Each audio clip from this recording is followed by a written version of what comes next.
Adjustment ہے، شادی کا نام پیشنس ہے، برداشت کرنے کا نام شادی ہے. یہ ہنر اگر آ جائے تو اس جوڑے میں محبت باقی رہے گی اور وہ لمبی سمے تک وہ جوڑا خوش مزاج خوش رہے گا.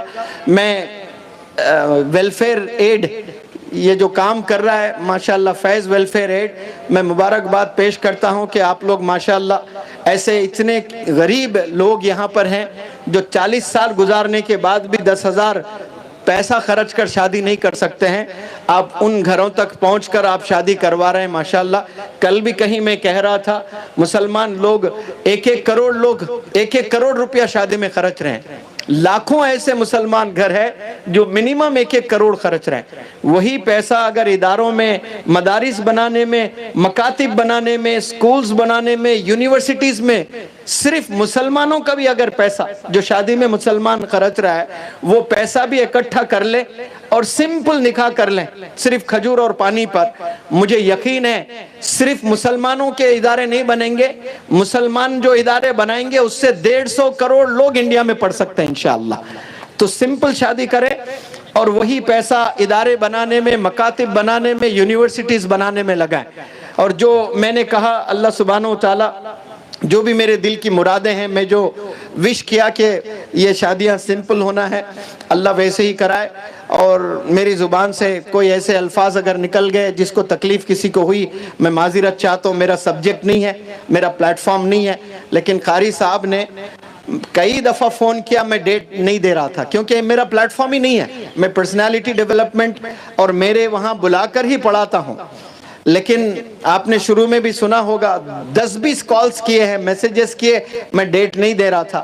لیکن مولانا غلام صاحب وستانوی دامت برکاتہم مسجد نبوی میں بیٹھ کر مجھے فون لگائے. میں قاری صاحب کو جانتا ہوں، آپ نے وہاں جانا ہے پروگرام میں، بس 2 ہی. میں نے کہا حضرت خلاص آپ نے کہہ دیا، میں نو کہہ ہی نہیں سکتا ہوں. اور آپ کو میں نے بہت بہت شکریہ. میں امید کرتا ہوں کہ اللہ سبحانہ وتعالیٰ فرمائے آپ سب لوگ کو. جزاکم اللہ خیر.